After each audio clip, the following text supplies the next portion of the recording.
11절까지 다 읽어야 되는데요. 오늘 본문의 내용은 승리의 개선가라고 이름을 붙일 수 있습니다. 찬송의 기적을 우리가 맛보며 사는 것이 신앙생활입니다. 여기 우리 6.25 때 많은 일들이 있었고 신앙 안에 있던 사람들에게는 때로는 자기의 신앙 고백을 하면서 죽음을 목전에 뒀던 분들이 참 많습니다. 한 청년이 인민군에게 체포돼서 예수 믿는다는 이유로 이제 총살형을 선고받았습니다. 총살 직전에 한 인민군 병사가 물어봐요. 마지막 소원이 뭐냐 이렇게 물어봅니다. 이 청년이 어차피 죽을 목숨이니 찬송가나 한번 멋있게 불러보고 죽었으면 좋겠다 생각이 들었습니다.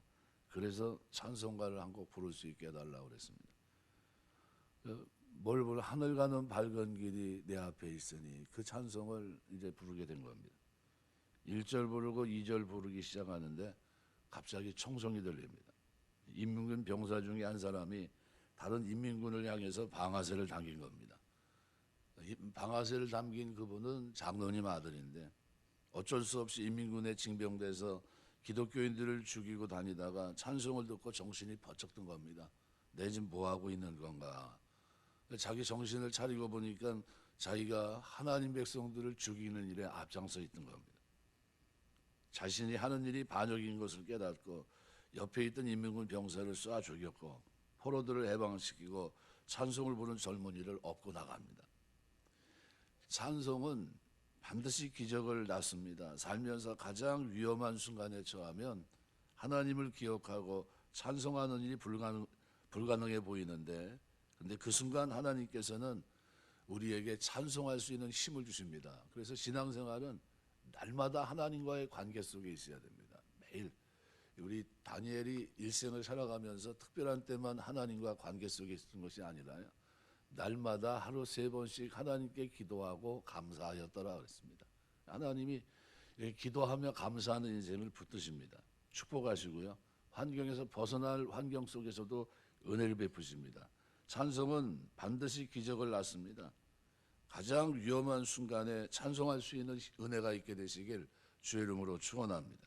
사도 바울이 빌립보에서 교회를 개척할 때 귀신 들린 여자를 예수님 이름으로 고치고 온전케 해줬습니다. 사실은 굉장히 좋은 일이 아닙니까? 그런데 그 몸종의 주인은 귀신 들린 몸종을 이용해서 돈을 많이 벌었던 사람입니다. 이제 몸종이 귀신이 떠나가고 더 이상 돈을 벌 수 없게 되자 바울을 감옥에 집어넣습니다. 바울은 좋은 일 했는데 오히려 왜곡되게 어려움을 경험합니다. 그런 위기 속에서 그는 감옥에 갇혀서 하나님을 찬송하기 시작합니다. 이 찬송이 감옥의 지진을 일으켰고 옥문을 열게 했고 자살을 여는 교도소장을 회개시켰고 그 찬송으로 말미암아 사도 바울은 결국은 당당하게 감옥에서 걸어 나올 수 있었고요. 이 찬송으로 하나님은 교회를 시작하게 하십니다. 위기의 순간에도 하나님을 찬송할 이유가 여기 있습니다. 그러나 하나님은 승리의 순간에도 우리가 찬송하기를 원하십니다. 올림픽 끝난 지 얼마 안 됐는데 전 같으면 예수 믿는 사람들이 등장해서 참 하나님께 영광을 돌립니다. 뭐 이렇게 이런 멘트가 좀 나와야 되는데 제가 보질 않아서 잘 모르겠습니다. 그런 멘트를 우승하면서 하나님께 영광 돌린 사람이 있는지 잘 모르겠는데요. 그런데 승리의 순간에도 하나님께 감사하고 찬송할 수 있어야 됩니다. 오늘 본문에 시스라 군단을 무찌렀던 드보라, 야엘, 바락 이들이 하나님 앞에 승리의 순간에 찬송뿐만 아니라 하나님 앞에 감사도 드립니다. 그래서 읽은 말씀 1절, 2절, 3절, 9절 말씀에 보면 노래하는 장면입니다. 이스라엘 영들아들이 영설하여 백성이 즐거이 헌신하였으니 여호와를 찬송하라. 3절도 여호와를 찬송하라. 9절도 여호와를 찬송하라. 이렇게 얘기해요. 승리의 때 하나님을 찬송하는 것은 우리가 찬양할 때 하나님께서 영광을 받기 때문에 그렇습니다. 웨스트민스터 신조 1조에 보면 인생의 첫 번째 목적이 무엇입니까? 라는 질문입니다. 이것은 하나님을 영화롭게 하고 그를 영원히 즐거워하는 것입니다. 그랬습니다. 우리가 찬양을 할 때 하나님이 영광을 받으시고 더불어 하나님으로 인해서 즐거워하는 인생이 될 수 있습니다. 살아가면서 늘 찬송 속에 있게 되시길 주의 이름으로 축원합니다. 두 번째는 우리가 승리의 때 찬송해야 될 이유는 교만으로부터 나를 지킬 수 있기 때문입니다. 승리의 순간 하나님을 찬양하지 않으면 인생은 반드시 교만해지고 맙니다. 내가 했다는 게 내가. 인간의 한계입니다. 우리는 일이 잘 되면 우주가 내 중심으로 돌아간다고 착각하기 쉽습니다. 그래서 자기를 숭배하기 시작합니다. 자기 의의를 드러내버려요.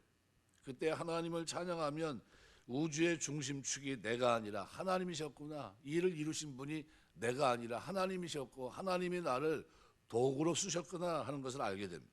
그러면 겸손히 하나님 앞에 발 앞에 경배하는 인생으로 제자리를 찾아갑니다.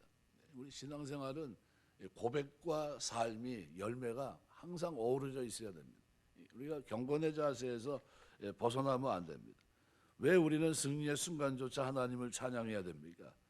세상의 승리가 신앙의 승리까지 보장해 주지 못하기 때문입니다. 그러니까 우리는 날마다 어떻게 해요? 이 신앙의 승리를 위해서 하나님 앞에서 있어야 돼요. 드보라, 바락, 야엘은 전쟁에서 승리한 후 하나님을 찬양합니다. 4장 승리에 대한 내용이 24절로 되어 있습니다. 그런데 5장에서 승리의 찬양은 무려 31절로 되어 있습니다. 승리하게 해주신 원인을 낱낱이 분석합니다. 5장 4절 여호와여 주께서 세일에서부터 나오시고 에돔 들에서부터 진행하실 때 땅이 진동하고 하늘이 물을 내리고 구름은 물을 내렸나이다. 5장 말씀해 보면 21절 보면은 또 이렇게 표현합니다. 기송강은 그 무리를 표류시켰으니 이 기송강은 옛강이 내 영혼아 내가 힘있는 자를 밟았도다. 아주 자세하게 설명을 합니다. 이 기송강은 팔레스타인 많은 강이 그러했듯이 건기에는 바닥을 드러내고 비 올 때만 강을 형성합니다. 그런데 하나님께서 이 전쟁 중에 장대비를 내리게 하셨습니다. 전쟁 시에 이렇게 많은 비가 내리면 우리 말 안대로 철병거는 무용지물입니다. 철병거 900승을 가지고 이스라엘 백성들을 다 섬멸하려고 내려왔는데 그런데 어떻게 됐습니까? 그 비 때문에 포구의 진흙바닥은 온통 진창이 되었고 철병거들은 완전히 진흙에 파묻혀 움직일 수 없게 됩니다. 이때 바락의 군대가 공격해서 그들을 몰살시킵니다. 그러니까 이 승리는 하나님께서 자연계를 움직이셔서 이스라엘 백성들에게 승리를 선물로 주신 위대한 승리였습니다. 또 사사 드보라는 이 전쟁을 위해서 목숨을 바쳐 싸웠던 지파들이 있었다는 것을 기록합니다. 그래서 18절에 보시면 이렇게 표현합니다. 스불론은 죽음을 무릅쓰고 목숨을 아끼지 아니한 백성이요 납달리도 들의 높은 곳에서 그러하도다 이렇게 얘기해요. 이 스불론 지파 사람들은 이 전쟁에 모두가 두려워서 철병거 900승 앞에서 누가 전쟁하려고 하겠습니까? 그런데 목숨을 걸었어요. 죽음을 무릅쓰고 전쟁에 참여했습니다. 어떤 사역도 몸을 던지는 헌신 없이는 결코 위대한 역사가 일어날 수 없습니다. 그런데 그런 일이 있었다는 이 하나님의 교회도 마찬가지입니다. 스불론 백성들처럼 헌신된 백성들을 통해 하나님은 하나님의 역사를 이루어 가십니다. 스불론, 납달리, 에브라임, 베냐민, 마길의 후손, 이사갈 지파 이들은 최전선에서 불타는 열정을 가지고 몸을 던져 헌신했습니다. 이들의 헌신을 받으신 하나님은 그들에게 승리를 주셨습니다. 역사는 어떤 역사적인 현장을 평가할 때 반드시 두 가지로 평가합니다. 하나는 헌신한 사람과 도움이 되지 않은 사람들로 나눌 수밖에 없어요. 17절에 보면 이렇게 표현합니다. 길르앗은 요단강 저편에 거주하며 다는 배에 머무름이 어찌 됨이냐. 아셀은 해변에 앉으며 자기 항만에 거주하도다. 이 무슨 얘기냐면요. 길르앗은 요단강 저편에 거주하고 다는 배에 머무름이 어찌 됨이냐. 그러니까 요단 동편에 있던 길르앗 백성들, 루벤, 그다음에 므낫세 반지파들은 위기 상황에서 전혀 동요하지 않았습니다. 요동하지 않았습니다. 단지파는 이스라엘 군대는 생명을 걸고 싸우고 있는데 뱃놀이하면서 쾌락을 즐기고 있었고 아셀 지파는 해변에 앉아 한가로운 시간을 보내고 있습니다. 지금 전쟁하고 있는데 한쪽에서는 그러고 있었던 겁니다. 그러나 성경은 이들의 죄악에 대해서 침묵하지 않았습니다. 우리의 생은 한 번뿐입니다. 이스라엘이 6.1 전쟁 때 그죠? 전쟁이 시작되니까 본국으로 비행기 타고 다 들어갔다고 그러잖아요. 왜 들어갔냐 그랬더니 만일 내 자식이 나중에 아버지 6.1 전쟁 때 역사적인 전쟁인데 그때 아버지 뭐 하셨습니까? 그럼 할 말이 없기 때문에 그래서 내가 그 전쟁에 싸우기 위해서 내가 모든 걸 중단하고 내 나라로 들어갔다. 그 얘기를 하려고 비행기 타고 들어갔다고 그러잖아요. 아랍 사람은 숨었는데 이스라엘 백성들은 싸우러 들어갔던 겁니다. 성경은 침묵하고 있지 않습니다. 우리 생애는 한 번뿐이고, 그리고 하나님께서 우리의 인생을 어떻게 평가하기를 원하십니까? 심은 대로예요. 그래서 이 전쟁을 진두지휘하신 분은 하나님이십니다. 이스라엘이 승리할 수 있었던 것은 전쟁을 움직이셨던 분이 여호와 하나님이시기 때문에 그렇습니다. 그래서 오늘 12절 말씀에 보면 이렇게 표현합니다. 깰지어다 깰지어다 드보라야 깰지어다 너는 노래할지어다 일어날지어다 바라기여 아비노함의 아들이여 내가 사로잡은 자를 끌고 갈지어다. 드보라를 잠에서 깨웁니다. 드보라의 등을 두들기세요. 바락을 일으켜 세웁니다. 그리고 저 사로잡은 자를 끌고 가라고 말합니다. 하나님께서는 그들이 가야 될 본연의 길을 걸어갈 수 있도록 진두지휘하신 겁니다. 그들이 하나님의 이 거룩한 전쟁을 하려고 했을 때, 근데 하나님은 이들을 어떻게 일으켜 세워 그들을 쓰셨던 겁니다. 승리의 놀라운 원인이 바로 거기 있던 겁니다. 우리 이제 바포 목사라고 잘 알고 있는 최일도 목사가 한경직 목사를 만나서 이런저런 얘기를 하다가, 목사님 목회 후배에게 꼭 들려주고 싶은 조언이 있다면 한 두 가지 좀 얘기를 한번 해주시죠. 이렇게 얘기했습니다. 최일도 목사님에 대해서 구제 사업을 많이 했는데 그걸 알고 있는 한경직 목사가 그렇게 얘기했다고 그럽니다. 목사님 구제 사업 많이 하면 사람들이 칭찬할 텐데 내가 훌륭해서 한 것 아니라 전능하신 하나님께서 하셨다고 고백하십시오. 이게 첫 번째 얘기고요. 또 하나는 훌륭한 일을 할수록 비난도 받게 될 겁니다. 목사님을 공격하는 사람도 나타날 겁니다. 그때는 맞습니다. 나는 비난받아 마땅합니다. 이렇게 대답하십시오. 그러면 사역이 안전할 겁니다. 이렇게 얘기했다고 그래요. 인생에서 승리를 맛볼 때 그것이 나의 것이 아닌 하나님의 승리라는 것을 잊지 마셔야 됩니다. 하나님께서 우리에게 건강 주시고 지혜 주시고 기도에 응답해 주셨습니다.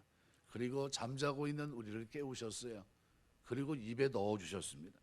그러니까 인생에서 승리를 경험할 때 우선 하나님을 찬양하고, 두 번째로 승리의 원인은 하나님 편에서 분석해야 됩니다. 그리고 세 번째로 언제든지 무릎을 꿇고 감사의 단을 쌓아야 됩니다. 여기 모세가 100만 대군을 이끌고 출애굽하고 가나안을 향해 가는 중에 시내산을 가로질러 가야 되는데, 시내산에 가까이 갔을 때 철천지 원수인 아말렉 군사들이 포진해 있었습니다.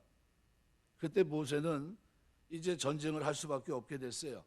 그래서 여호수아 장군을 최일선에 배치하고 산꼭대기에 올라가서 하나님께 도움을 구하며 기도합니다. 손을 들고 기도하는데 손이 내리면 전세가 역전되고 손을 들면 이기는 거예요. 아론과 훌을, 이제 모세의 손을 받쳐서 전쟁에서 승리할 수 있도록 했는데 그럼 마침 전쟁에서 승리했습니다. 출애굽기 17장 15절에 보면 이렇게 말해요. 모세가 제단을 쌓고 그 이름을 여호와 니시라 하고 라고 기록합니다. 이 무슨 얘기입니까? 전쟁의 승리는 여호와 하나님의 승리였다는 거예요. 하나님의 도우심으로 승리했다고 고백하면서 승리를 주신 하나님을 향해서 감사의 단을 쌓았다는 겁니다. 모세가 제단을 쌓고 그 이름을 여호와 니시라고 불렀던 겁니다. 얼마나 많이 감사하느냐는 성숙한 인격의 표현입니다.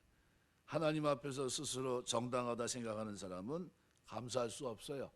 이 일을 내가 했다 생각하는 사람은 교만할 수밖에 없고요.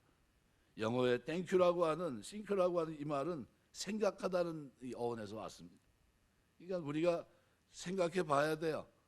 하나님 모두 신앙생활에 자꾸 생각을 해봐야 됩니다. 이 결과가 어디서 왔는지, 그죠? 생각해 봐야 돼요. 내가 앞으로 어떻게 살아야 될지 하나님 앞에서 자꾸 생각해 봐야 됩니다.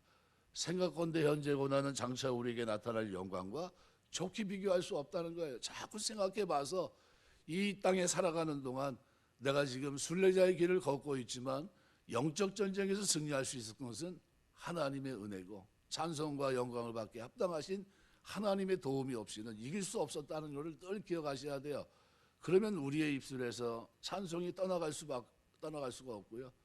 우리의 마음 하나님 앞에 예배드리는 산제사를 드리면서도요, 하나님 앞에 감사할 수밖에 없어요.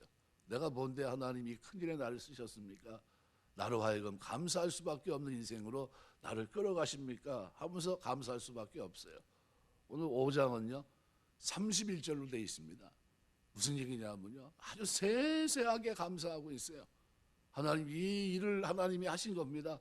너무 감사합니다 라는 표현이에요.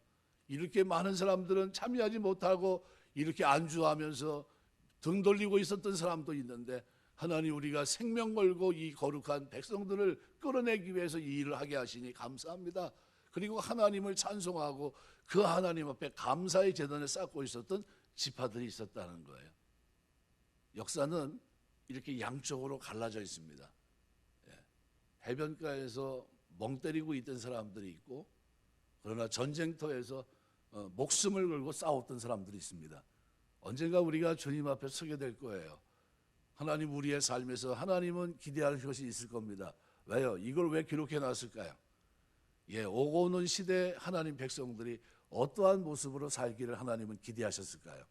바로 찬송과 감사 속에서 승리하는 인생을 살기를 원하셨던 겁니다. 싸울 때 싸우고, 그리고 쉬는 그 안식을 누릴 그때 안식하는 이런 축복이 오늘 우리가 누려야 될 축복인 줄 믿습니다. 신앙생활 하면서 하나님, 내가 경건한 백성으로 이 땅을 사는 동안 찬송과 감사가 멈춰지지 않도록 도와주옵소서.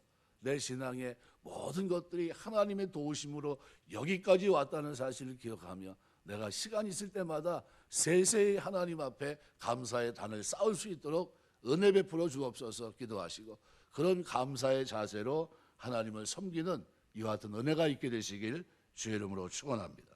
기도하겠습니다.